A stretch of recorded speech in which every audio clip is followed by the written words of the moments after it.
Bonsoir. Donc nous continuons cette série sur le corps et le mouvement dans les arts visuels. Je redis très vite quels étaient les objets de la première et de la seconde séance, mais vraiment très vite.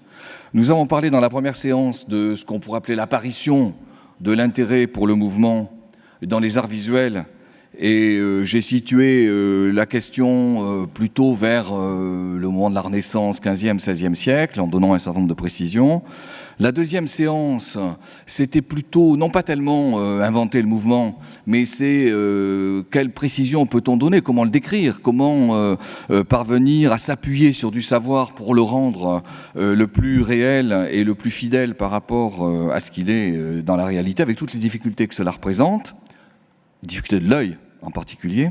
Et aujourd'hui, je voudrais plutôt parler du sens que l'on donne à ce mouvement, la manière dont il s'inscrit dans les mœurs, la façon dont il répercute en quelque sorte, à travers les mœurs, les différences entre les groupes sociaux, les différences entre les genres, la manière aussi dont il exprime un certain nombre de données qui peuvent être par exemple psychologiques, les passions ou l'intime. Donc c'est autour de ces questions que je voudrais parler aujourd'hui.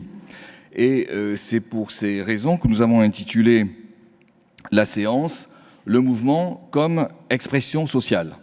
Le plan que je vais observer est le suivant. Il y a 5 parties qui sont relativement simples dans la manière dont elles se distinguent les unes des autres. C'est le culturel que je vais développer en premier, c'est-à-dire les mœurs, avec tout ce qui porte sur la grâce, le sens, le problème des gestes.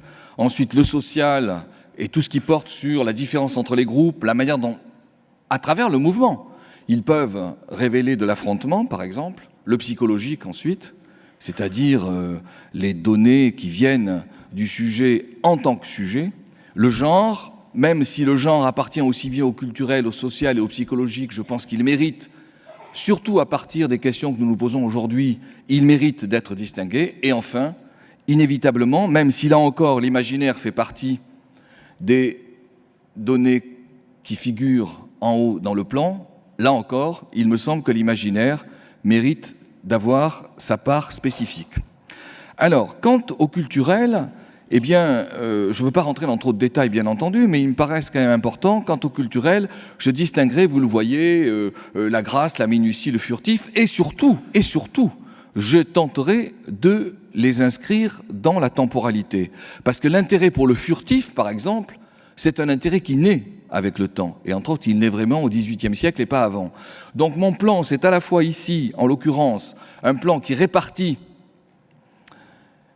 des qualités qui sont différentes, mais en même temps, c'est un plan qui tient compte de l'histoire. Alors, je n'insiste pas sur le fait que je ne prends pas en compte, pour des raisons que vous devinez, parce qu'elles ont été réputées plutôt dans la première partie, dans la deuxième partie de nos séances, je ne prends pas en compte ce qui est de la mécanique du mouvement, mais, petite parenthèse rapide, il est évident qu'il y aurait un travail historique passionnant à faire sur la manière dont se révèlent, avec le temps, des qualités physiques qui se différencient. Par exemple, on ne parle pas de détente au Moyen-Âge. On ne parle pas, au Moyen-Âge, de coordination des mouvements. Autant de mots qui s'inventent avec le temps. Et donc ça mériterait une réflexion particulière, qui n'est pas d'ailleurs directement liée aux arts visuels. Je ferme ma parenthèse, et donc j'en viens maintenant aux diverses parties qui portent sur la culture. L'intensité, je n'insisterai pas beaucoup. Je l'ai déjà abordé, c'est le fait de prendre en compte la force, de prendre en compte la dynamique, et là encore, c'est vraiment, à mes yeux, même si ce type de problème est présent dans les périodes précédentes, c'est vraiment la Renaissance qui le met en évidence. On le voit ici, à travers ce tableau que j'ai déjà commenté, qui est le tableau de Titien, Abel et Caïn, et où on voit la force à partir des membres, le bas du corps, etc.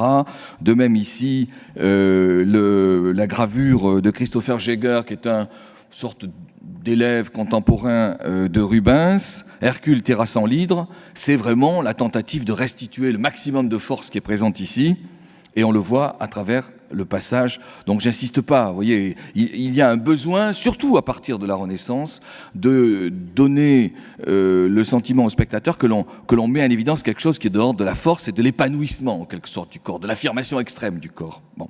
Mais, bien entendu, ce qui est intéressant, c'est de voir qu'il n'y a pas que la force qui est mise en jeu, et en particulier, le mouvement, c'est pas seulement le fait d'effectuer techniquement un geste pour transformer les choses, même si c'est extrêmement important pour ne pas dire fondamental, c'est aussi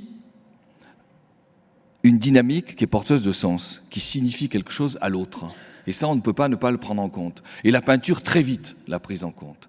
Et elle l'a prise en compte très vite, pourquoi ? Parce que il me semble que dans les périodes où la présence de l'écrit n'est pas si importante, je pense entre autres au Moyen-Âge, c'est le signe physique qui est important. Il y a des passages magnifiques de Le Goff montrant qu'au fond, la gestuelle physique est extrêmement importante au Moyen-Âge parce que l'échange écrit n'a pas du tout la richesse et la diversité qu'il peut avoir après.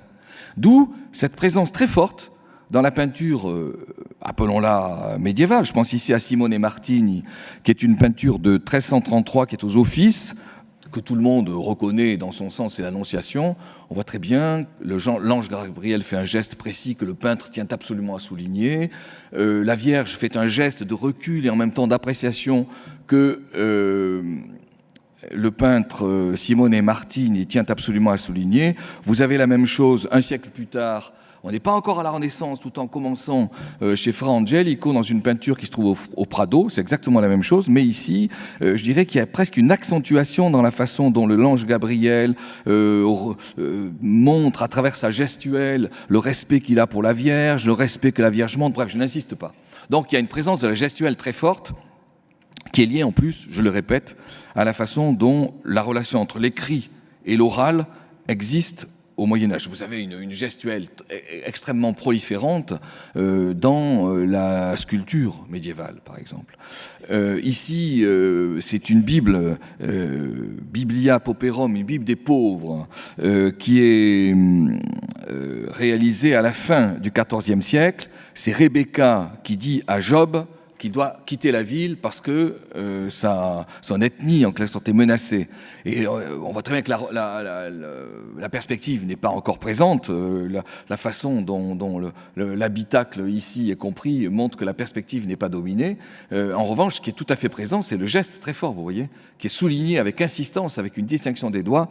Donc, je n'insiste pas, présent, souligné des gestes. Idem dans les heures de chevalier, peinture miniature absolument extraordinaire de Jean Fouquet qui se trouve à la BNF, 1445, le mariage de la Vierge, donc les gestes au fond de la façon dont la Vierge en quelque sorte se marie, si on peut dire, avec Dieu, et la déception des anciens prétendants qui cassent leurs bâtons. Ici aussi, alors il faudrait commenter, je commenterai très longtemps ce genre de choses, parce que c'est vraiment très, à la fois très beau et très distingué. Ici, c'est une des premières représentations du gros comme balourd, vous voyez, le balourd qui n'a pas du tout compris que la Vierge ne lui était en rien destinée, et qui reste complètement indifférent, absent et évidemment perdu dans sa propre Grèce. Et il y a aussi, alors c'est une parenthèse que je fais, il y a aussi une histoire dans la représentation du gros, bien entendu. Et le gros n'est pas d'emblée représenté au Moyen-Âge. Et là, nous émergeons, nous commençons à avoir des images du physique qui distinguent des types, au fond, de physique différents. Donc, je n'insiste pas. Voilà le geste. Venons à quelque chose qui va s'aiguiser avec le temps. Vous voyez, la façon de présenter le geste a aussi une histoire. Et, entre autres, ce sont des gestes discrets qui vont commencer à être présentés avec les périodes que je qualifierais de modernes, c'est-à-dire la Renaissance et le XVIIe siècle. Quels sont les gestes discrets ? C'est plus les gestes de la main, c'est plus les gestes du corps au sens ostensible, ce sont des gestes de tête extrêmement fins qui portent uniquement sur le système de communication. Alors vous avez ici une peinture qui est extrêmement connue, qui est les Noces de Cana de Véronèse du milieu du XVIe siècle, qui occupe un mur immense ici même au Louvre. Mais ce qui m'intéresse en l'occurrence pour aujourd'hui, ce sont ces gestes-là. Le fait que les uns se penchent sur l'oreille de l'autre pour être entendus, et ça donne cela. Vous voyez ? Donc là, on entre dans une présence forte de la gestuelle, mais une présence qui est orientée vers le système de communication et qui est orienté discrètement. Très présent aussi, bien sûr, dans les grandes peintures du XVIIe, les peintures de Latour, les peintures de Caravage. Ici, c'est une peinture de Latour qui se trouve au Prado, la Diseuse de Bonaventure, qui se trouve au Metropolitan, excusez-moi, au Metropolitan Museum de New York. C'est une peinture de 1632. Qu'est-ce qui est intéressant dans cette image? Au moins trois choses. D'abord, les regards, vous voyez, ici.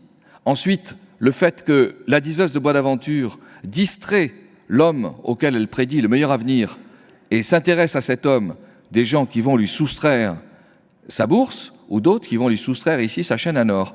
Et ça donne une gestuelle très précise. D'abord les regards, ensuite les gestes ici où on voit la manière dont les mains, vous voyez, les mains commencent à être porteuses d'un sens discret mais extrêmement précis. Et ça, c'est une invention du XVIe et du XVIIe. Alors attendez, je reviens en arrière parce que je viens de faire une erreur. Je croyais que j'avais une main de plus, je n'ai pas de main. Voilà, je voulais montrer, en fait, revenons en arrière. Voilà, je voulais montrer, vous voyez, le fait que ça coupe ici. Alors, donc, c'est un oubli de ma part et je m'en excuse. Et on passe à une peinture qui est plus récente, qui est une peinture du XVIIIe siècle, qui est une peinture de Boucher, qui se trouve également au Louvre, Le Déjeuner. Alors je vais dire, mais pourquoi présenter ce type de peinture? Pourquoi? Et qu'est-ce que ça apporte de nouveau par rapport à ce que je vous ai montré? Et en fait, ça apporte beaucoup de choses de nouvelles, beaucoup de choses. Entre autres, l'espace. L'espace du cabinet qui commence à être un espace bourgeois et noble, beaucoup plus restreint, beaucoup plus privé, favorisant l'intime. On le voit quand on suit, par exemple, les plans des grands hôtels parisiens ou des grands hôtels aussi londoniens. On voit que l'architecture interne se transforme complètement, ne maintient pas une accumulation de salles qui se commandent les unes les autres, mais crée un couloir à partir duquel on atteint des salles qui sont beaucoup plus petites et qui sont nouvelles et qui s'appellent le boudoir, la salle de lecture ou la salle de bain, par exemple, des années 1740-1750. Donc, c'est une transformation profonde, mais qui transforme évidemment la gestuelle. Par exemple, ici, vous avez des gestes beaucoup plus discrets, vous avez le regard. Alors, on croit que c'est le mari. Si vous regardez avec attention, c'est pas le mari. C'est un serviteur, il a un tablier blanc, vous voyez, mais c'est un serviteur extraordinairement stylé, je ne vous le cache pas. Et il a des gestes extrêmement précis et il regarde l'enfant, la centration au XVIIIe siècle sur l'enfant. Ici, elle qui regarde l'enfant également avec des gestes très précis. Donc il y a une gestuelle qui s'invente, qui se précise avec le changement et la transformation des mœurs, l'enrichissement des mœurs, l'intimisme des mœurs. Ce qui est très net également dans cette peinture, cette fois non plus de Boucher mais de Chardin, mais Boucher aurait pu en être l'auteur, et c'est la maîtresse d'école, vous voyez, c'est le regard ici, les gestes très fins. Donc, au fond, dans ce que je veux montrer, c'est le fait que une culture permet de transformer la gestuelle en la précisant, en lui faisant gagner en désignation et en la faisant entrer davantage dans la sphère de l'intime. Alors, il y a un autre problème inévitablement qui se pose aussi, c'est celui de l'esthétisation de ce geste. Donc, il y a l'intensité, le sens, mais il y a aussi une façon progressive de travailler sur l'esthétique du geste. Et je trouve que le mot « grâce » convient bien à ce que je veux montrer. C'est un mot qui est présent dans les textes du XVIe. Par exemple, le livre du courtisan de Balthasar Castiglione ne cesse de répéter qu'un courtisan doit être porteur d'une bonne grâce.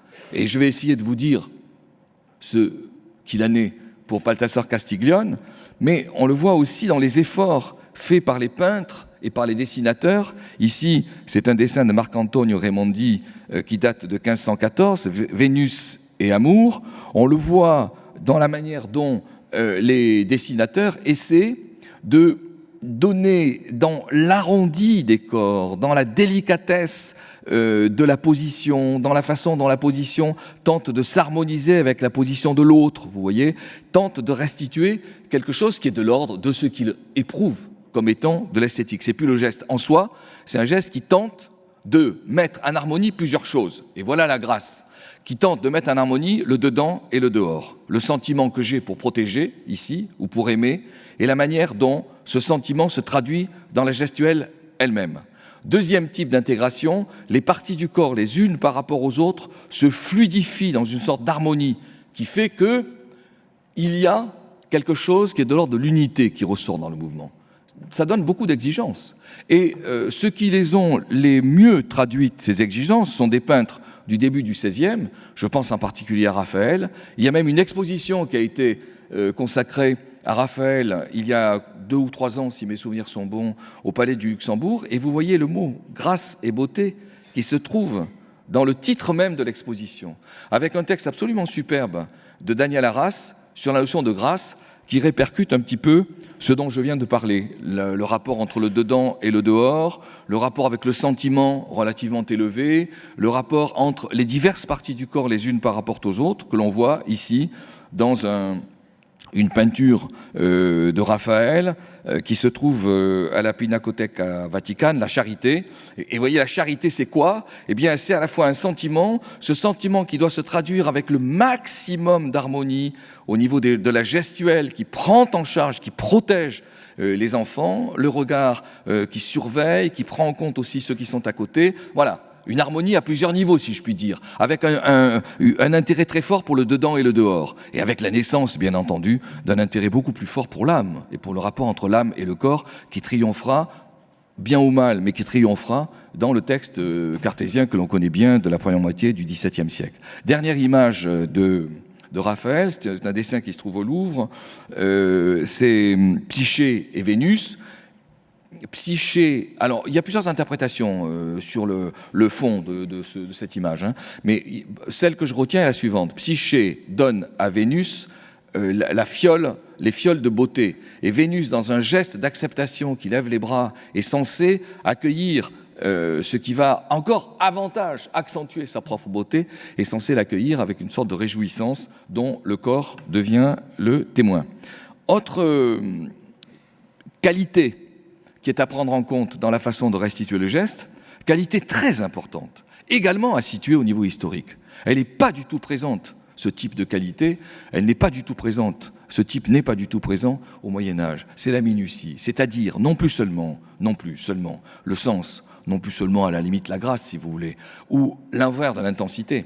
C'est le fait d'avoir des gestes qui soient les plus précis possibles, les plus surveillés possibles. Et là encore, c'est au XVIe siècle, surtout, que l'on voit ce genre d'exigence, même si ça apparaît, je le montrerai, ça apparaît au XVe. Disons, c'est la Renaissance. La Renaissance c'est assez compliqué à expliquer, mais c'est très intéressant comme question, avec l'apparition des cours, entre autres. Des cours qui imposent l'étiquette, qui imposent la surveillance de soi, qui imposent le rituel, qui imposent au fond une manière de rendre totalement intégrés les uns par rapport aux autres les gestes d'une communauté.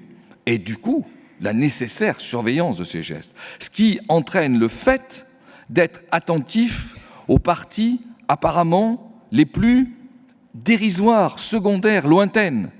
Et là encore, c'est un univers gestuel complètement nouveau, que je considère personnellement comme passionnant, qui porte sur le détail infime, que je vais essayer de montrer à travers cette image qui est extraordinairement connue. Mais qu'est-ce qui est intéressant dans cette image que l'on a du mal à interpréter? Est-ce que c'est le signe, les deux sœurs d'Estrée, 1594, l'école de Fontainebleau? Est-ce que c'est le signe ici qu'elle désigne le fait que Gabrielle d'Estrée va avoir un enfant? Est-ce que c'est un signe d'insistance sur l'érotique?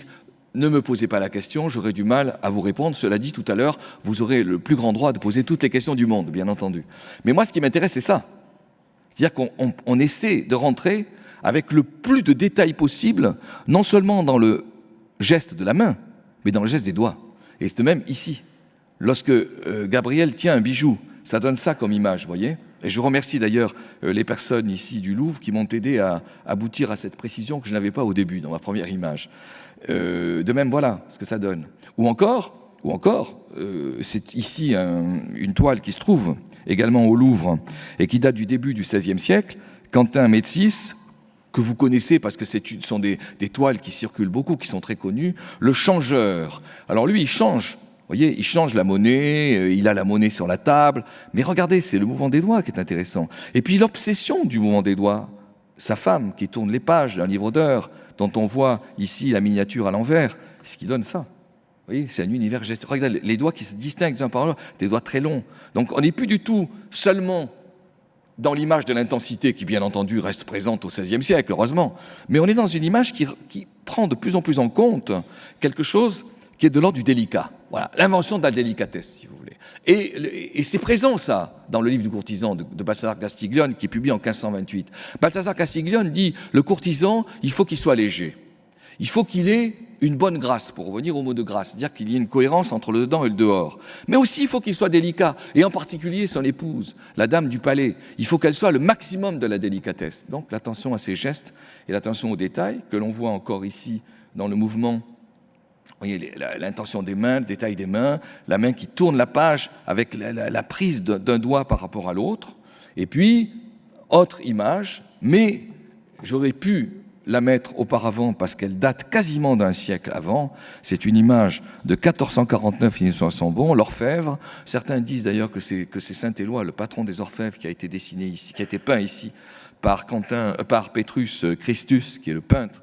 C'est une toile qui se trouve au Metropolitan Museum de New York, et c'est ça sur lequel s'attache Petrus Christus, l'échange des mains et la balance, voyez, le fait qu'il pèse.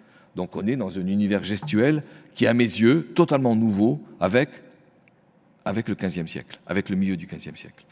Et ça donne également, voilà, ceci. Vous voyez, c'est là, on voit bien le poids. Donc l'univers gestuel est différencié, et il est différencié sur un mode qui est évidemment culturel. Donc il y a une invention de la minutie, de la même qu'il y a une invention de la grâce, à partir de certaines périodes. Et ce que je voudrais montrer maintenant, c'est qu'il y a une invention d'une autre qualité, extrêmement intéressante à mes yeux, concernant le mouvement.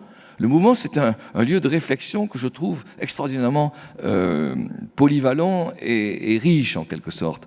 Il y a une autre invention, plus tardive, qui est celle de la furtivité.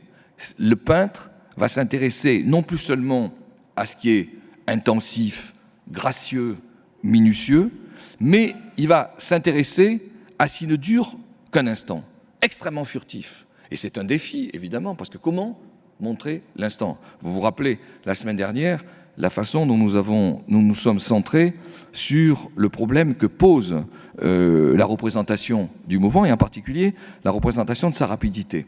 Or, le XVIIIe siècle, et seulement le XVIIIe siècle, va commencer à prendre en compte ces questions qui portent sur le furtif et qui portent sur l'instant. Mettre en scène quelque chose qui traduit de l'instant. Alors pourquoi? Parce que le XVIIIe siècle est un siècle qui fait en quelque sorte redescendre la réalité du ciel vers la terre et qui commence, voir l'encyclopédie, les grands auteurs, Diderot, Voltaire, même Rousseau, et qui commence à s'intéresser à ce qui est éprouvé, à ce qui est ressenti. Or, ce qui est ressenti, mais ça ne dure pas, c'est extrêmement bref. Ce sont des beautés furtives que mettent en scène les auteurs du XVIIIe siècle. Et ce sont des beautés furtives que mettent aussi en scène les peintres du XVIIIe siècle, à travers ce type de peinture. Alors vous allez me dire, oui, mais cette peinture, elle représente simplement une jeune femme qui fait de la balançoire. Oui, mais cette peinture, elle est totalement centrée sur l'instant. Elle n'est pas du tout centrée seulement sur le moment de la balançoire. Et pourquoi elle est centrée sur l'instant? Pour une type de raison. D'abord, on voit ici l'homme qui pousse la jeune dame. On voit ici un homme plus indiscret qui a un regard portant vers des espaces physiques qui en général ne se voient pas. Et ça, bien entendu, ça ne dure qu'un instant. Et cet instant, troisièmement, il est matérialisé dans le tableau. Par quoi? Il est matérialisé par ça. La sandale qui s'échappe du pied de la jeune dame. C'est-à-dire ceci. C'est ça qui fait tout le tableau, vous voyez. C'est ça qui donne tout le sens du tableau. Autrement dit, la peinture du XVIIIe siècle, et ça me paraît très important, moi j'avais beaucoup travaillé sur cette question quand je travaillais sur l'histoire de la beauté, la peinture du XVIIIe siècle invente le furtif. Et en inventant le furtif, elle transforme complètement certaines mises en scène, et elle souligne totalement autrement certains moments de quoi? Du gestuel. Du gestuel. Ça donne ceci, la rose défendue. Et la rose défendue, ou plus exactement la rose mal défendue. C'est une peinture de Dubucourt à la fin du XVIIIe siècle. Et vous voyez, c'est l'instant qui est au cœur de la question.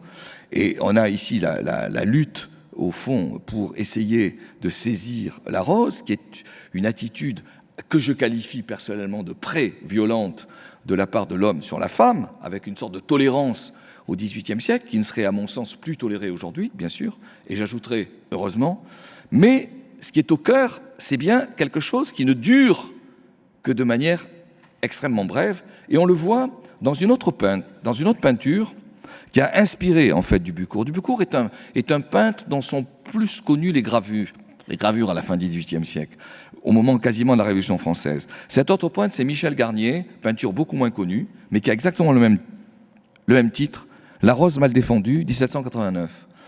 Donc 2 ans avant. Et Dubucourt s'est inspiré de cette toile.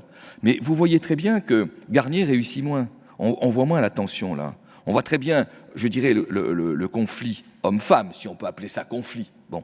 Mais on voit beaucoup moins la tension gestuelle, alors que dans la peinture de Dubucourt, elle est bien ressentie.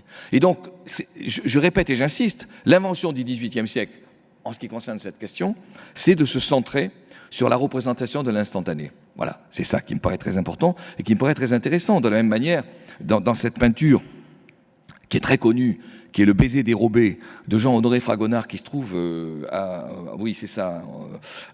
l'Ermitage en Russie, le baiser dérobé. Donc, ça dure un instant. La femme a une position que je considérais comme ambivalente. En un certain sens, elle accepte, en un autre sens, elle se dérobe. Et l'homme approche son visage sur un mode qui ne se mesure qu'en fractions de seconde.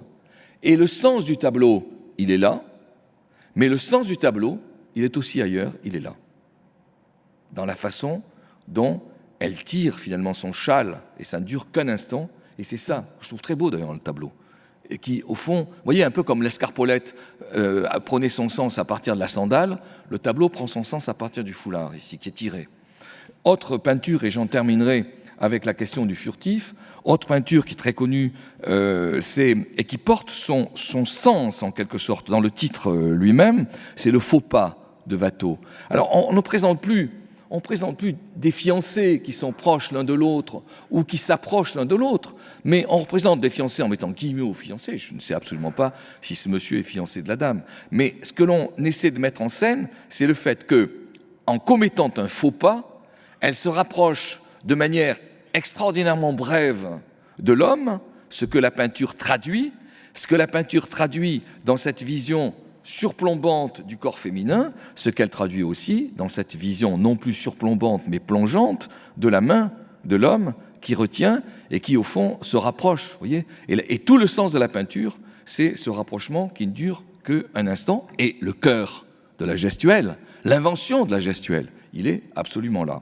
Et puis bien sûr, inévitablement, à partir du moment où au XVIIIe siècle, descendre du ciel vers la terre, vous parlez de la sensibilité, vous ne pouvez pas ne pas parler de la sensualité. Donc, la sensualité traverse l'histoire de la peinture, mais elle prend une acuité plus grande, à mon avis, dans la deuxième moitié du XVIIIe siècle, avec des peintres dont j'ai déjà parlé, Fragonard, mais avec d'autres, dont Nicolas Delaunay, que je présente ici. C'est une gravure. Il y a énormément de gravures comme ça qui sont des gravures érotiques du XVIIIe. Elles sont extrêmement nombreuses. Ici, apparemment, la scène, c'est également une scène de tension, vous voyez, qui intègre la question du furtif dont je parlais tout à l'heure, à laquelle cette scène ajoute quelque chose qui est de l'ordre d'une amorce de dénudement, de gestes plus ou moins de rapprochement érotisé, et le sens de la scène dans sa furtivité, mais dans son côté érotique, dans son côté interdit, dans son côté, comment je pourrais vous dire, obscur, si vous voulez, il est là. L'épouse, elle est là, voilà le visage de l'épouse qui regarde le fait qu'il y a une trahison qui se produit ici et qui se produit sur le mode, voilà, vous voyez le visage de l'épouse qui est là. Et la peinture alors que, je répète, l'érotique traverse la peinture.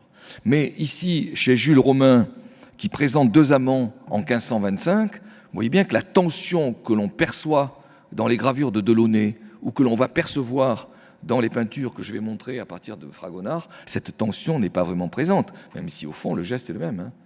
La femme qui regarde, vous voyez. Il y a incontestablement, la Renaissance entre dans des formes d'érotisation. Ne nous illusionnons pas, bien entendu que oui.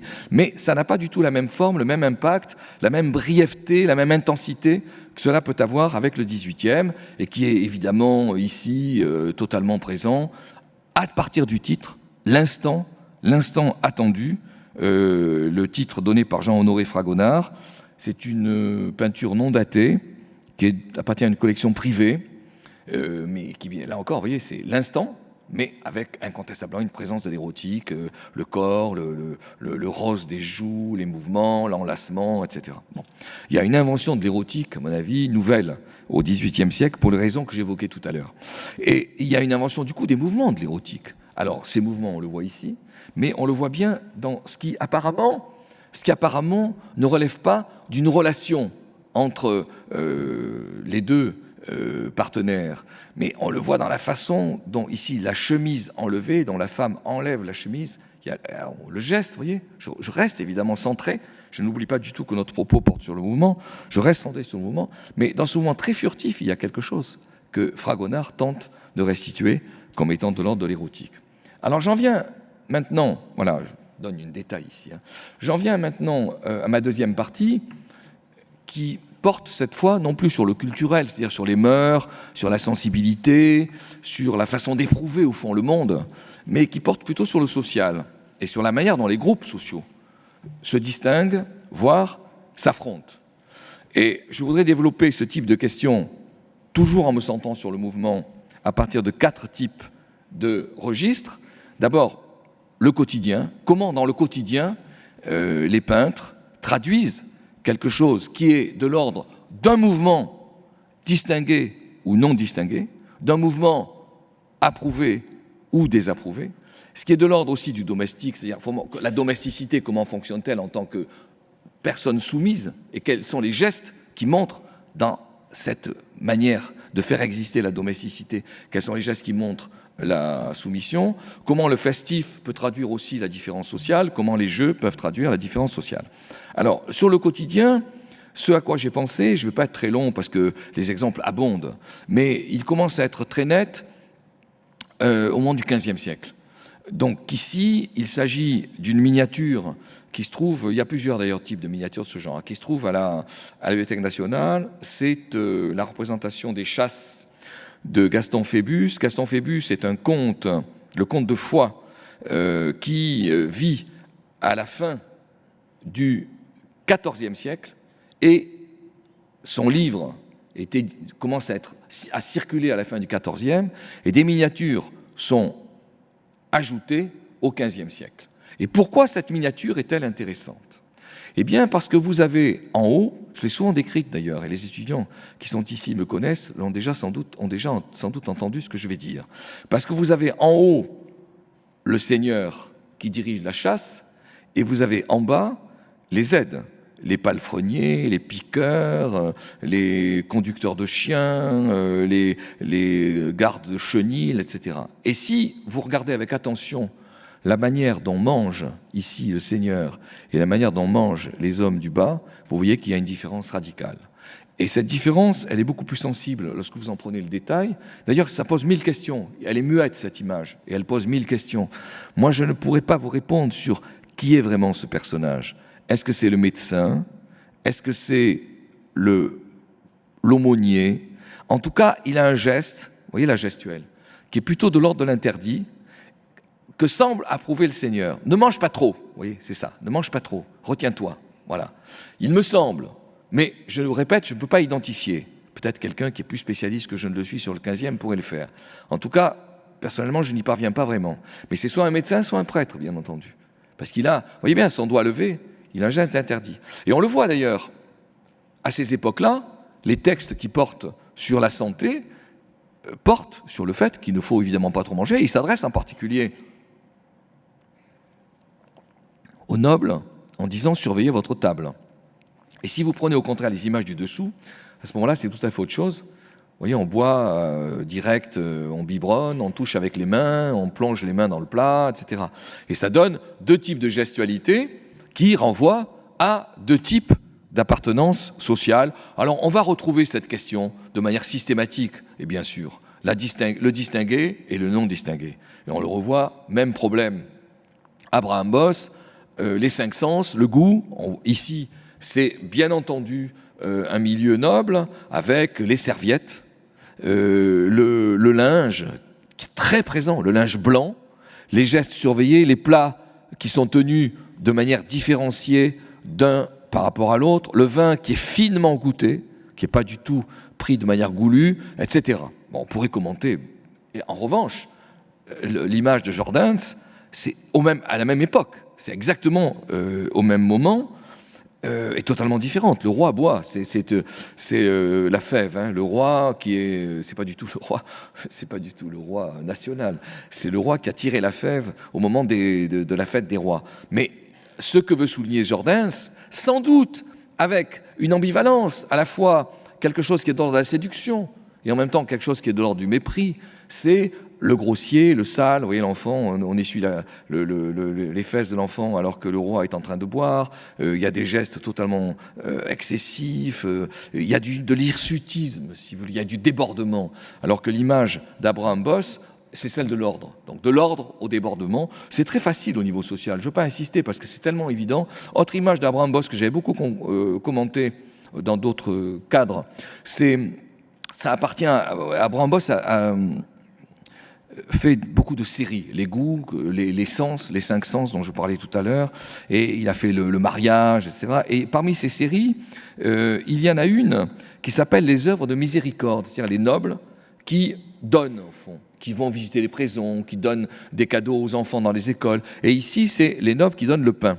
Alors, l'intérêt, c'est quoi? C'est la position très statique des nobles et les corps qui partent de manière très différenciée. Alors, ce n'est pas le mouvement, vraiment, mais ça renvoie à des positions dont on peut attendre des mouvements eux-mêmes relativement disparates et relativement peu contrôlés. Vous voyez? Voilà. Alors, donc, au fond, cette mécanique, on la retrouve systématiquement. Frans Hals, le populaire, mais Frans Hals, c'est pareil, il y a une séduction du populaire chez Frans Hals, hein, 17e, et bon, le jet. Et puis, dernière image que je voudrais montrer, on pourrait en montrer des dizaines et des dizaines. La dernière image que je voudrais montrer concernant cette question, c'est une gravure d'un Anglais, très important à mon avis, dont le nom est un peu difficile à prononcer, George Cruikshank, et qui dépeint ici les beautés, dit-il, de Brighton, qui évidemment se moque, bien entendu, se moque de la faune, si je puis dire, qui se promène au début du 19e siècle, dont j'ai sauté dans le temps, à Brighton. Et ce qu'il retient, ce sont des pas qui sont faits différemment, ce sont des pas qui sont lourds, ce sont des pas qui sont plus agiles, ce sont des corps qui sont eux-mêmes complètement déformés ici, avec des ventres totalement en avant. Au contraire, ici, c'est la poitrine qui est soulignée, vous voyez. Donc, ce qui intéresse Cruikshank, c'est la diversité sociale. Et vous savez, on pourrait en parler très longtemps de ce type d'image, parce qu'elle est totalement symbolique au niveau historique. Elle répond à une époque. Ce que je montrais dans les images précédentes, c'était autre chose. C'était une opposition entre des classes sociales. Ce que je montre ici, bien entendu, c'est une opposition, mais c'est en même temps de la diversité. Parce qu'à quoi s'intéressent les auteurs et les peintres du début du 19e siècle? À quoi s'intéressent-ils? Mais ils s'intéressent à la diversité sociale. On entre insensiblement dans des milieux qui sont des milieux démocratiques, et c'est la différence qui commence à intéresser, la nuance, le fait que les hommes et les femmes ne sont pas identiques, et que cette variété fait naître de la curiosité. Vous savez, quand vous lisez Balzac, c'est exactement la même époque, hein, 1820-1830. Quand vous lisez Balzac, qu'est-ce qui fascine Balzac? Bien entendu, c'est la distance sociale. Ne me faites pas dire ce que je ne dis pas. Mais qu'est-ce qui fascine Balzac? C'est la diversité sociale. C'est le fait que dans les sociétés démocratiques, vous êtes face à une sorte de richesse, de pluralité que vous ne connaissiez pas dans la société des ordres, qui se distinguait de façon beaucoup plus évidente. Là, il faut que le regard travaille, il faut que le regard s'interroge. Et donc, il va s'interroger sur des différences morphologiques, par exemple. Vous voyez, ce n'est pas forcément des différences sociales. Sur le fait que les gens aient les jambes longues et le tronc court, etc. Je n'insiste pas, ça me paraît fondamental, mais je n'insiste pas. En revanche, bien sûr, les mouvements de la domesticité, c'est-à-dire les mouvements de la soumission, sont systématiquement présents dans la peinture. Systématiquement. Et comment le sont-ils? D'abord, sous une forme qui privilégie la représentation de la femme, et ensuite sous une forme qui privilégie le fait que le corps est complètement courbé. Le mouvement du domestique, c'est le mouvement courbé. Et ça entraîne finalement symboliquement une image de la soumission. Donc ça donne ceci. Alors vous allez me dire, c'est pas ça que je veux vous montrer, c'est ça. Dans une image que vous avez déjà vue, c'est autre chose que je veux vous montrer. Et si vous regardez avec attention, ben vous voyez, courbé, vous voyez, sur son travail, absorbé par son travail, et éternellement, c'est ce type d'image. Également, dans le Carpaccio, la naissance de la Vierge, tous les profils de personnes domestiques sont des profils courbés, que l'on voit parfaitement ici. Alors, l'image du Carpaccio est magnifique parce qu'elle vous donne un sens de la profondeur qui est très difficile à obtenir en peinture et qui est un sens de la profondeur de l'intérieur. C'est l'intérieur qui n'en finit pas de vous appeler dans sa profondeur et les personnages sont tous courbés. Alors, en même temps, c'est une représentation purement symbolique du Testament. Idem dans cette image qui est extraordinairement connue, la Vénus d'Urbino de Titien, 1538, oui, j'allais oublier la date, et qui est aux Offices à Florence. C'est ça qui m'intéresse. C'est pas la Vénus. La Vénus, elle est extraordinairement belle, mais c'est ça qui m'intéresse. Vous voyez, la domesticité courbée. Et si vous continuez, c'est pas seulement le 16e, le 17e. Au 18e, ça reste. Chardin. Ça reste. Hein. Chardin, la femme tirant de l'eau. Et si vous regardez avec attention le tableau, c'est pas seulement la femme qui est là, mais c'est aussi celle-ci. Autrement dit, le mouvement domestique, c'est un mouvement féminin, ce qui est faux, parce que la domesticité, elle est tout autant masculine. Hein. Mais c'est un mouvement féminin, et c'est un mouvement qui est celui de la courbure et de l'abaissement. Si maintenant je prends le problème des fêtes, même question, mais ça ajoute un petit peu. Même question, la fête distinguée et la fête qui ne l'est pas. Bon, donc, dans la peinture tout à fait classique et connue, le bal à la cour d'Henri III, il y a quelque chose qui est de l'ordre de la rigidité ici. Hein. Vous voyez, c'est la danse, mais c'est une danse, c'est la cour. C'est la cour, on contrôle le corps. C'est le corps de Balthazar Castiglione. C'est sans doute le corps léger. Ne disons jamais qu'elles sont lourdes. C'est une erreur tragique de dire que les femmes anciennes aimaient la lourdeur. C'est une erreur tragique. Bien sûr qu'il y a de la rondeur, mais il y a de la minceur. Il y a une minceur extraordinairement exigeante. Il y a un corset terriblement dur. Montaigne dit, ça atteint le sang. Le corset, c'est des croches qui touchent le sang. Et puis, le corps très dégagé et léger. Alors, qu'est-ce qui intéresse ces peintres? Eh bien, c'est ce que je vais vous montrer ici, c'est ça. C'est-à-dire que le seul mouvement visible, c'est le fait que la robe peut se soulever et que la cheville peut apparaître. Et vous avez des descriptions absolument superbes de Brantôme, disant, dans les danses, moi, ce qui m'intéresse sont les pieds qui frétillent. Et c'est exactement la même époque. Brantôme écrit dans la deuxième moitié du XVIe. Et ça, c'est un bal à la cour d'Henri III. Alors, je suppose que c'est le roi avec une couronne qui me paraît un peu curieuse, mais bon, passons. Donc voilà, c'est ça, vous voyez les pieds. Évidemment, dans la peinture, même époque, les danses plus populaires, c'est tout à fait autre chose. Et ici, dans cette gravure de Urs Graf, le couple de paysans dansant, je crois qu'il faut y voir, de la part de Urs Graf, je peux me tromper, mais il me semble. Je crois qu'il faut y voir une certaine hauteur de vue, un certain mépris. Vous voyez, les habits sont relativement dépenaillés, les gestes ne sont pas forcément harmonieux, les visages sont relativement disgracieux. Donc il y a à la fois une sorte de mépris pour le populaire et sans doute aussi de mépris pour le féminin qui se laisse aller à ce type de comportement trop... disons, je ne sais pas, désordonnés, voilà. Et on retrouve le même problème au XVIIe, avec les bals de la cour ici présentés par Abraham Bosse. Vous savez que j'aime beaucoup Abraham Bosse parce que c'est un des graveurs qui traduit, d'abord c'est un graveur superbe au temps de la précision, et c'est un graveur, il a écrit un livre magnifique sur la gravure, et c'est un graveur qui observe assez fidèlement la réalité.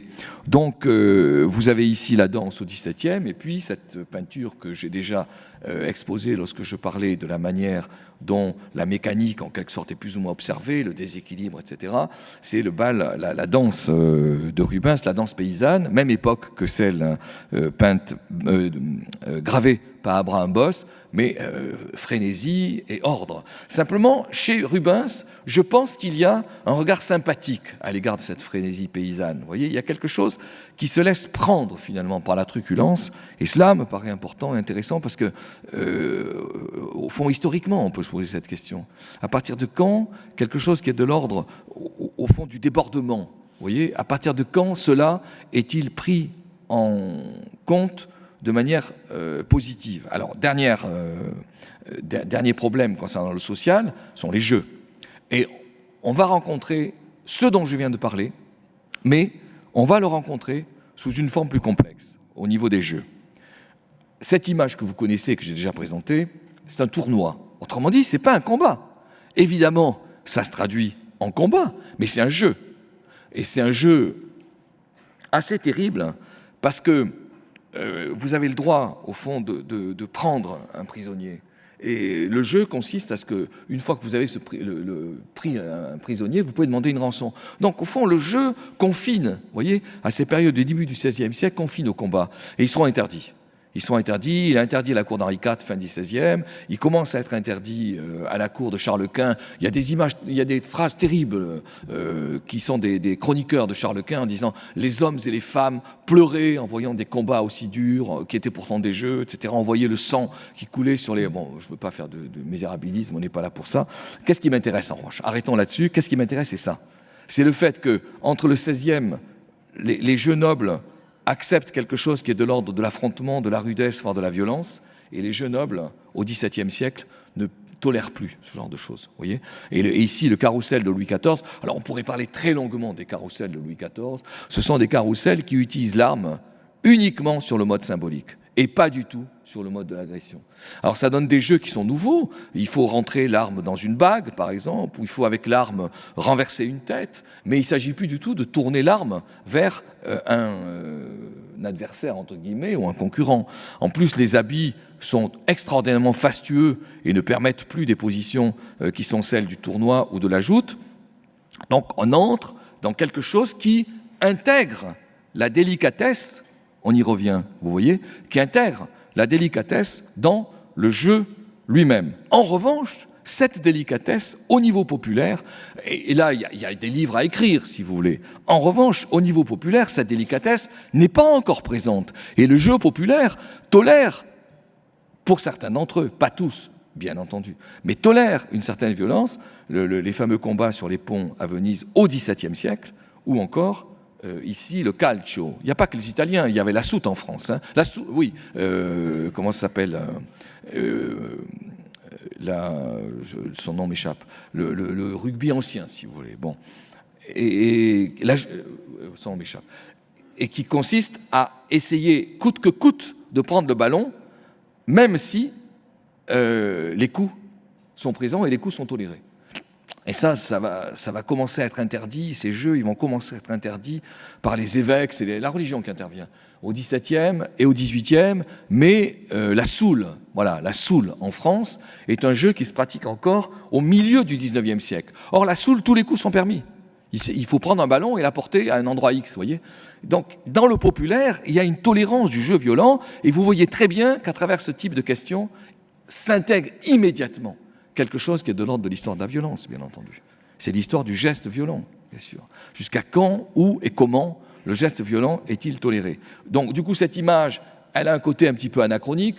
C'est une image des jeux sur la glace que j'ai déjà montré au XVIIe siècle, mais je la mets pour simplement rappeler qu'il n'y a pas une grande attention à l'habit, il n'y a pas une grande attention à la gestuelle, néanmoins que le jeu, c'est pas seulement du jeu violent, bien entendu. J'en viens maintenant à ma troisième grande partie qui porte sur le psychologique.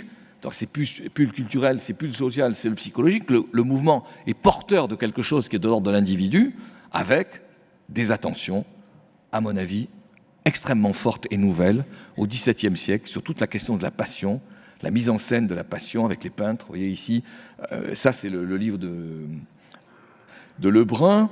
Ici, c'est le livre de Testelin, qui est un livre de la fin du XVIIe siècle, la représentation des passions, donc le mouvement des visages traduisant les passions, le mouvement du corps traduisant les passions, une peinture de Coipel, le psychologique qui essaie de mettre en scène le moment de l'évanouissement, ou encore le Caravage, la Méduse, Caravage s'intéressant aux mouvements qui sont absolument centrés sur le visage, avec le visage ouvert, etc.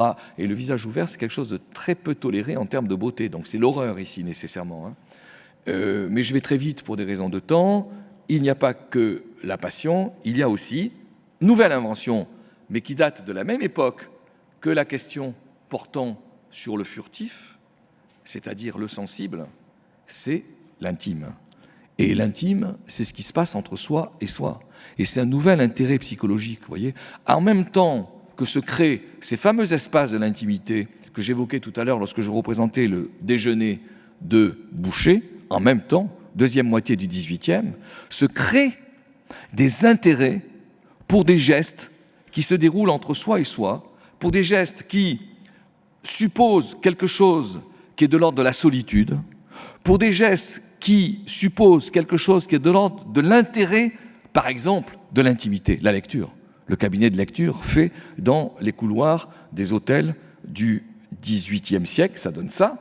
Ça donne Chardin qui s'intéresse avec attention à ce qui se passe. Vous voyez, le regard ici, c'est quelque chose, il y a une concentration, il y a une forme de prise en compte de soi-même, beaucoup plus nette dans les passages portant sur la toilette, quelque chose qui se déroule entre soi et soi, mais avec la présence de la domestique, et puis l'invention d'une intimité totalement nouvelle au XVIIIe siècle, qui est celle-ci, c'est une image peu connue, que je trouve absolument extraordinaire dans sa nouveauté, dans son invention, par rapport à la précédente, vous voyez, c'est une image de Boucher, c'est une image de Boucher qui date de 1742, et qui s'intitule « La toilette intime », et qui se trouve au musée de Karlsruhe, qui est très peu connu. J'ai mis beaucoup, je l'ai trouvée vraiment en explorant comme ça. Elle n'est pas venue du coup tout de suite, et elle est assez surprenante parce que l'intérêt du peintre, c'est quoi? C'est pas du tout le problème scabreux qui est au cœur de l'affaire. Ce qui est au cœur de l'affaire, c'est le rapport entre soi et soi. Le rapport entre soi et soi, où il se passe quelque chose que l'étranger n'a pas à voir, mais ce quelque chose est suffisamment important pour être mis en scène et pour être montré. D'où des gestes nouveaux représentés dans la peinture, qui seront évidemment pas très nombreux, mais qui n'en sont pas moins nouveaux. Et puis enfin, le maniérisme, ça ne mérite pas un grand attachement. À partir du moment où le XVIe siècle invente des gestes qui sont des gestes du précieux, qui sont des gestes de la minutie, il y a évidemment des excès qui porte sur le fait qu'on suraccentue les manières, vous voyez. Alors c'est une peinture, c'est une grande machine, ça, hein, d'un peintre qui est peu connu, qui s'appelle Ftevael, et qui peint Mars et Vénus surpris par Vulcain. Alors Vulcain, c'est le mari de Vénus, Mars a réussi à séduire Vénus, Vulcain les surprend, et les gestes sont largement excessifs, précieux, etc. Donc le maniérisme, c'est au fond l'invention en peinture d'une préciosité qui n'est pas absente de la question psychologique, bien entendu. Puis reste le genre. Alors le genre, c'est les rapports homme-femme dans la gestuelle, la domesticité, bien entendu, j'en ai parlé, je n'insiste pas. Le rapport dans le genre où la violence homme-femme est fortement soulignée, comme si elle voyageait encore dans la tête du peintre. Vous voyez, j'avais été très sensible à ce type de problème lorsque j'avais travaillé sur le viol il y a maintenant quelques années.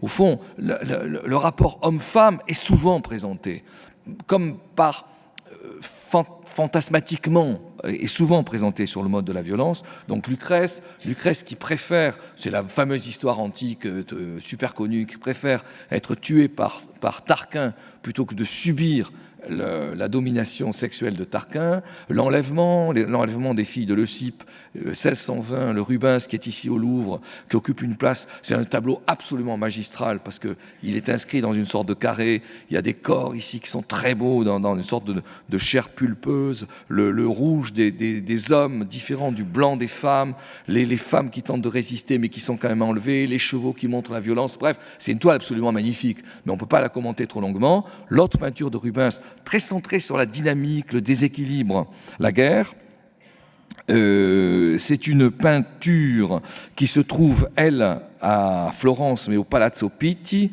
et puis, au-delà des violences, le problème des jeux. Alors, je m'arrête une seconde sur cette question, parce que je la trouve tout à fait passionnante. Lorsque vous regardez la manière dont sont représentés les jeux des hommes et les jeux des femmes, dans les peintures anciennes ou dans les gravures anciennes, en l'occurrence ici, ce sont des gravures que je vais montrer.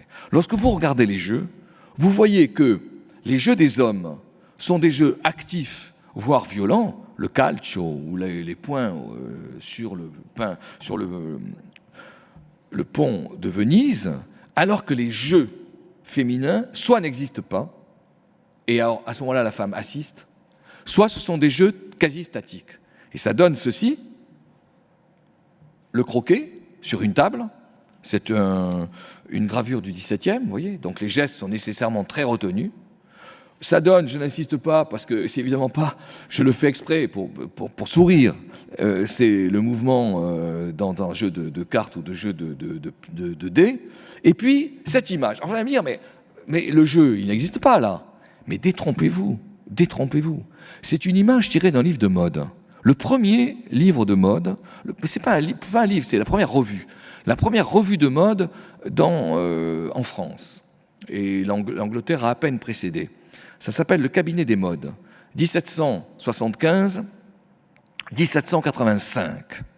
Et ce cabinet des modes représente ici la promeneuse et dit enfin, nous commençons à pratiquer la promenade.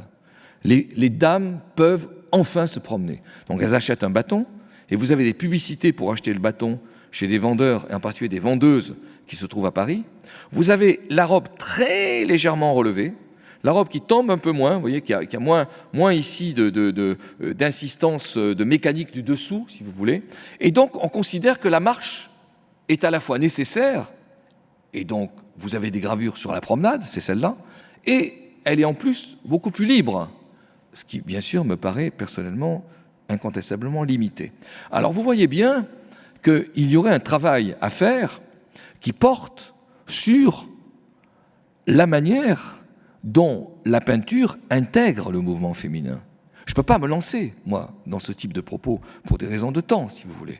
Mais il est bien clair qu'au fur et à mesure que vous avancez dans des périodes qui se rapprochent de la nôtre, vous commencez à voir des mouvements féminins qui existent. Par exemple, la plage, telle qu'elle est présentée en 1840, la plage de Dieppe, toutes les femmes sont statiques. La plage de Dieppe, lorsqu'elle est présentée à la fin du XIXe siècle, les femmes commencent à bouger. Lorsque la plage est présentée dans les années 30, les femmes plongent, alors que jusque-là, elles ne plongeaient pas. Donc vous voyez, il y a à intégrer, à travers la façon dont la dynamique est mise en scène, quelque chose qui est quoi ? Qui est la transformation du statut de la femme, bien entendu. La transformation du rapport entre les genres. Et le mouvement traduit la transformation du rapport entre les genres. Mais je ne peux pas développer tout ça aujourd'hui, je ne peux que le suggérer. J'en viens à mon dernier point, qui est l'imaginaire. L'imaginaire, j'aurais pu en parler dès le début. Pourquoi ? Parce que tout mouvement, mais tout mouvement, sauf peut-être le mouvement d'un bébé, tout mouvement croise quelque chose qui est du faire et quelque chose qui est de l'ordre de l'imaginaire. Ce que je suis en train de faire devant vous, là, à l'instant, croise du faire et croise de l'imaginaire. Qu'est-ce que c'est que cet imaginaire ? Cet imaginaire, c'est quelqu'un qui veut parler de manière correcte devant des gens, il est obligé d'avoir des gestes relativement retenus, il ne peut pas faire n'importe quoi, il est obligé de se tenir, il ne peut pas se courber, etc. Ça, c'est de l'imaginaire. C'est-à-dire que j'ai une image dans ma tête, vous voyez, qui conduit la façon dont j'agis, et puis je fais, c'est-à-dire que je bois un coup, etc. Bon. Mais ça permet de croiser deux dimensions du mouvement. Et le peintre ne peut pas ne pas croiser systématiquement deux dimensions du mouvement. C'est ça que je voudrais montrer dans un dernier temps, j'en ai pour 5 minutes, pas davantage, en prenant d'abord l'insistance sur le double, c'est-à-dire ici, la représentation non plus simplement de la passion telle que pouvaient le faire les peintres du XVIIe et du XVIIIe siècle, mais la représentation de ce que l'on pourrait appeler je sais pas, l'art de jouer, être soi. Là, comment la représentation du paraître. Alors dans le paraître, vous avez 1000 personnes différentes. En l'occurrence ici, je suis en train de chercher le titre. Oui, c'est ici que vous le fashionable. Vous voyez, voilà comment le fashionable se comporte. Évidemment, ça donne deux choses. Il a une représentation de son corps, qui consiste à porter la poitrine vers l'avant, à porter la tête vers l'arrière, à avoir les jambes relativement raides, etc., etc. Donc ça, c'est de l'imaginaire qui vient pénétrer la mécanique corporelle. Et puis ça, c'est de la mécanique corporelle. Donc il y a bien deux dimensions dans le mouvement. Et ça, c'est fondamental. On peut en trouver plus, parce qu'on peut dire que l'imaginaire croise du psychologique, du social, voire même dans certains cas de l'économique. Bon. Mais en tout cas, il y a au moins deux dimensions. Il y a une dimension totalement mentale qui est centrée sur quelque chose que j'appelle mal de l'image, parce que ce n'est pas forcément de l'image que vous avez en tête, mais c'est une représentation. Il y a quelque chose de mental, et il y a quelque chose évidemment du faire, qui est dans du physique. Alors ici, c'est pareil, hein, c'est l'humilité. L'humilité, vous voyez, d'un côté, vous avez le fashionable qui se tire vers l'arrière, et d'un autre côté, vous avez l'humilité qui se penche vers l'avant. Bon, peu importe le résultat, l'intérêt, c'est de voir qu'il y a bien deux versants présents dans le mouvement. Et vous le trouvez, bien sûr, dans la manière de mettre en scène le pouvoir. Alors, je n'ai pris que 2 exemples, là. Je prends un exemple je vais prendre 3 exemples. Un exemple, c'est la mise en scène de soi. J'ai montré 2 images rapides. Maintenant, je voudrais m'attarder un instant sur l'imaginaire et la réalité dans la façon de mettre en scène le pouvoir, dans les manières anciennes. Mais on pourrait parfaitement réfléchir sur les manières de mettre en scène le pouvoir aujourd'hui. Et c'est pas par hasard qu'avec Olivier Mongin, on a fait un livre sur le président Sarkozy il y a quelques années. On pourrait faire aussi un livre sur Hollande, etc. Bref. Mais restons sur les périodes anciennes. Et donc, voilà une image que j'ai déjà présentée lorsque je parlais du pas ou du galop du cheval. Je n'y reviens pas. C'est la peinture intitulée Charles-Quint, réalisée par Titien au milieu du XVIe siècle et qui se trouve au Prado.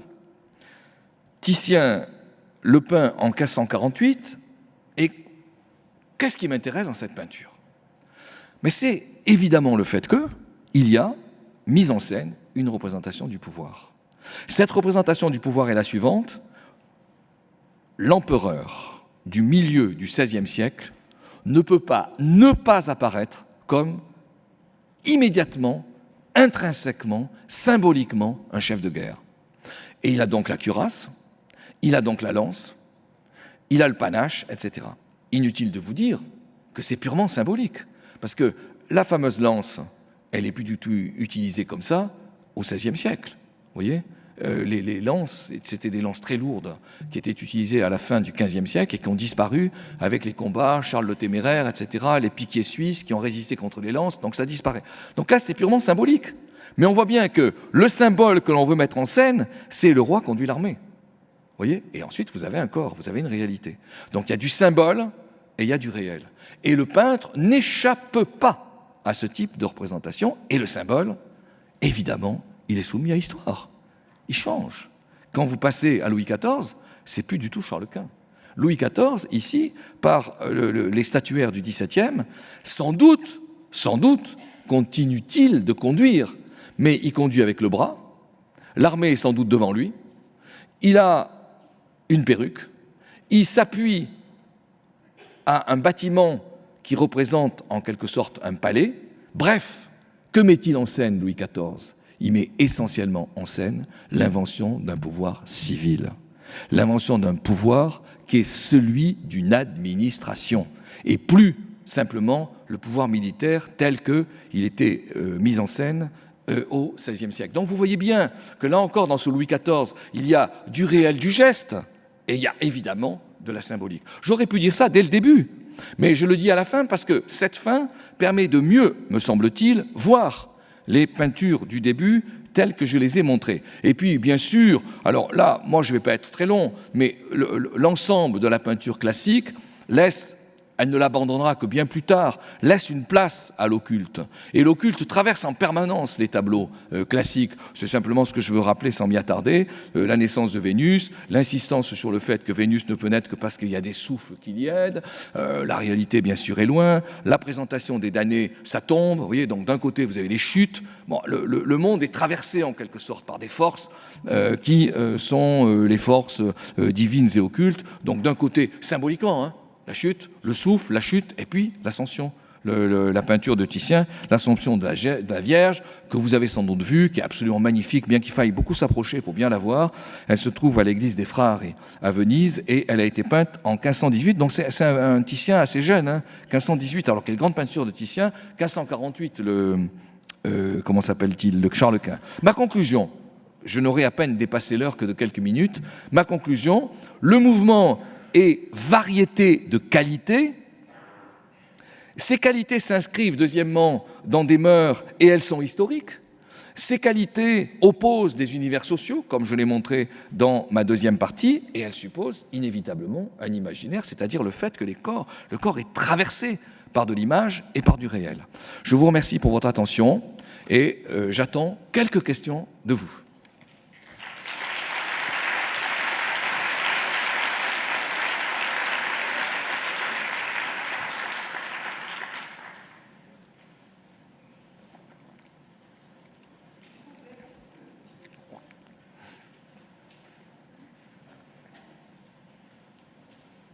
Merci beaucoup. C'est toujours un petit peu difficile de prendre le premier la parole, mais ça lance le débat. Alors, votre communication est... Je vous entends mal, je vous entends mal. Ah, et là? Voilà, je vous entends mieux. Bon, merci beaucoup. Donc, je disais simplement que c'est toujours un exercice périlleux de prendre le premier la parole, surtout devant une salle bondée. Mais Alors, vous la prenez très bien, il n'y a pas de problème. Bon, j'aurais juste deux choses. Une réflexion à propos de l'érotisme. Vous avez évoqué... À propos de... Je vous entends mal. De l'érotisme. De l'érotisme, oui. Oui, vous avez évoqué les périodicités. Bon, qu'est-ce qu'il en est des thèmes iconographiques qui ont traversé la peinture et qui ont permis précisément à des peintres de valoriser l'érotisme au détriment quelquefois d'interdits? Je pense par exemple au thème de Suzanne et les vieillards, qui commence au XIIIe, XIVe à peu près, ouais, absolument. qui va jusqu'au XVIIIe. Absolument. Alors, bon, il s'avère que j'ai travaillé là-dessus, donc je connais bien le sujet. Donc voilà, c'est une question que je voulais vous poser, enfin, avoir votre sentiment sur ce rapport-là. Et la seconde question, et ça sera tout, c'est lié à la photographie. Est-ce que, pour vous, le furtif que vous avez évoqué, est-ce qu'il répondrait quelque part à l'instant favorisé de Cartier-Bresson? Je veux dire que bien sûr que le support n'est pas le même, évidemment, mais la perception visuelle, qu'elle soit celle du peintre ou qu'elle soit celle du photographe, est exactement similaire. Et j'ai été frappé en voyant les images que vous avez montrées, surtout sur grand écran, évidemment, de voir cette perception, ce que j'appellerais une perception immédiate qui répond, dans le fond, à une saisie immédiate également. Voilà, c'est tout. Merci beaucoup. Bon, écoutez, je vous remercie pour vos questions. Elles sont effectivement importantes. Je répondrai en deux temps à la première. Je crois que vous avez absolument raison sur le fait que... D'ailleurs, c'est quelque chose que j'avais dit, sur le fait que l'érotique traverse bien sûr l'ensemble du temps. Et il y a une érotique au Moyen-Âge, bien sûr, de la même manière qu'il y a une érotique à la Renaissance. Et sur le fait, et vous avez là encore 1000 fois raison, sur le fait que les peintres tentent de jouer pour que, malgré les interdits, et Dieu sait si ces interdits sont forts, et ils ne sont pas seulement religieux, ce sont des interdits des mœurs, pour que, malgré les interdits, puissent apparaître des images que, au fond, l'œil attendu interdirait. Et alors, de ce point de vue, Suzanne et les vieillards multiplient les représentations. Il y a des représentations superbes de Rembrandt, dans les dessins de Rembrandt, où on voit un vieillard qui émerge de manière extraordinairement discrète du feuillage. Simplement, comment répondre à cela? Ce que j'ai voulu montrer personnellement, c'est le fait que la peinture du XVIIIe siècle, dans la deuxième moitié, faisait émerger, à partir de l'intérêt portant sur les sens, faisait émerger quelque chose qui se voulait beaucoup plus sensuel, si vous voulez, que les peintures précédentes, vous voyez, et beaucoup plus proche, finalement, de quelque chose qui traduit non seulement du charnel, mais qui traduit, au fond, un sentiment quasi éprouvé. Un peu comme si le peintre avait à essayer de faire émerger quelque chose que vous éprouveriez si vous étiez dans cette situation. Et de ce point de vue, je trouve que le XVIIIe invente. Mais je disais que je répondais en deux temps à votre question. Donc ça, c'est le premier temps. Je pense que le XVIIIe invente. C'est ça que j'ai voulu souligner. Mais je répondrai en deux temps, parce qu'il y a une autre question qui est très importante, et qui a des histoires, mais qui mériterait, à mon avis, d'être encore creusée. C'est la question de la nudité. C'est la question de la nudité. Parce que la Vénus d'Urbino, par exemple, que je montrais tout à l'heure, en me centrant plutôt sur la domestique que sur la Vénus, d'ailleurs. La Vénus d'Urbino, c'est une Vénus très académique, magnifique, avec les qualités exceptionnelles dont dispose Titien pour montrer la chair, le velouté de la chair, des rondeurs qui sont en même temps surveillées parce qu'elle n'est pas grasse, etc. Un geste complètement alangui. C'est extraordinaire, effectivement, je suis tout à fait d'accord avec vous. Mais c'est une représentation relativement académique. Or, il y a une histoire du nu à faire, parce que à partir de la deuxième moitié du XIXe siècle, c'est seulement le XIXe siècle, deuxième moitié, à partir de ce moment-là, vous commencez à avoir des nus qui sont des nus que j'appellerais des nus communs, des nus de tous les jours, les nus de Madame X, de Madame Y ou de Monsieur Z, vous voyez. Et ça, c'est nouveau. Et du coup, ça va être fortement combattu par la censure. Et vous avez des directeurs de journaux, je pense à Roch par exemple, le directeur de la Vie parisienne en 1890, qui vont être condamnés à la prison pour avoir présenté des nus trop banals, trop communs. Et donc il y a bien, je répète, il y a bien une histoire du nu et une histoire du sensuel à faire, parce que le sensuel qui est mis en place par la vie parisienne, c'est le sensuel qui nous concerne dans les gestes quotidiens. Donc voilà ma deuxième partie de la question. Alors du coup j'en oublie votre deuxième question sur le furtif, enfin je l'oublie sans l'oublier. Oui, bien sûr, c'est évident que la photographie, à partir du moment où elle est sur le mode du clic-clac, c'est du furtif qu'elle peut mettre en évidence, vous voyez. Soit elle fait poser très longuement, soit elle est à la chasse du furtif. Et ça, c'est, à mon sens, une nouvelle manière, à partir de l'instrumentation, de faire exister quelque chose qui est de l'ordre de la furtivité. C'est tout à fait évident et vous avez tout à fait raison.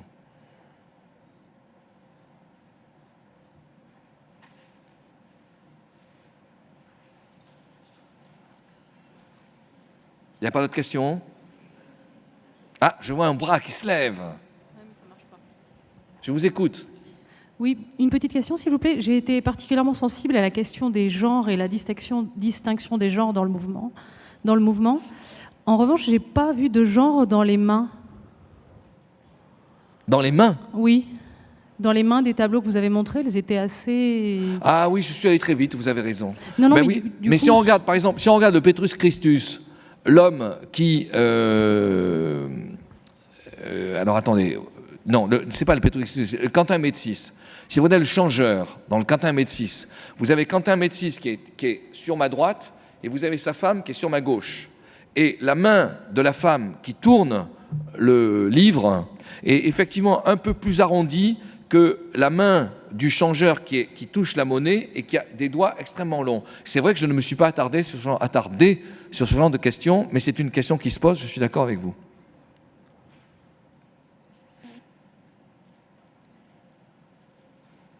D'ailleurs, il y a une réflexion à conduire sur le problème de la main, c'est évident.